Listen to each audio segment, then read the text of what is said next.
16-inch rifles for CQB. Are they too long, or is that just some internet bullshit? Well, we're briefly going to talk about it here. I'm Tyler Austin from Gungnir Strategic. Thank you so much for watching. So there's a whole bunch of discussion on the internet that it only happens on the internet, really, in terms of preferred barrel length when it comes to CQB, and a lot of people will say that 16 inches is just too long.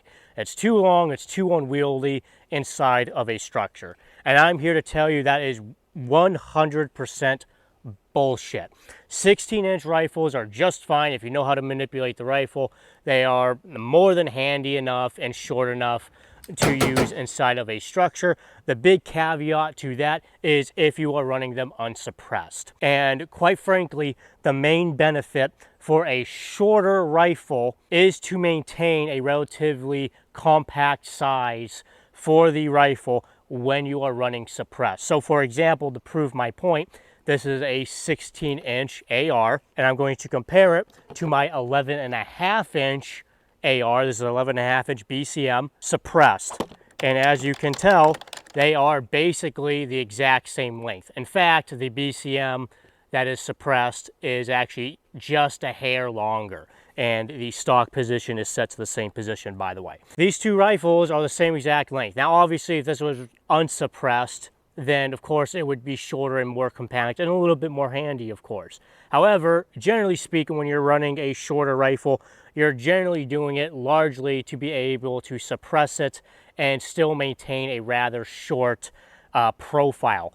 Now, a 16-inch rifle would definitely become rather unwieldy and a little long, and certainly a lot less handy if you ran it suppressed. So if you are going to run a suppressed gun, you probably want to go a little bit shorter. Probably somewhere between the 11.5 to 13.5 area is going to be pretty good, depending on the length of the can you're running and so forth. Obviously, this can here is a little bit of a longer can. It's not really all that long of a can, but it would be considered a full-length can if I ended up putting a shorter, more of a K can on there. K stands for Kurz, by the way, which is German for short.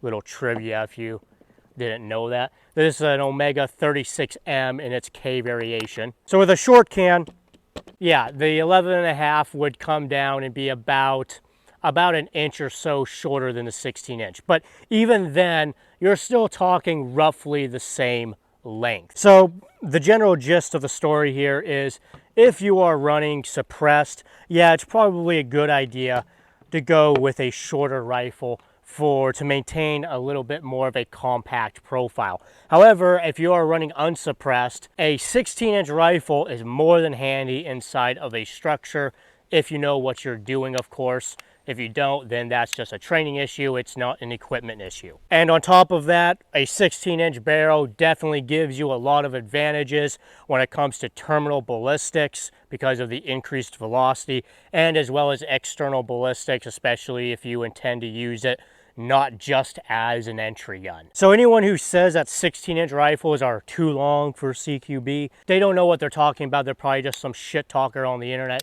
and it's somebody that you should ignore. Anyways, I hope you found this video helpful and informative. If you did, please like and subscribe. Also consider joining my Patreon. Link is down in the description below, of course. I'm Tyler Austin from Gungnir Strategic. Thank you so much for watching.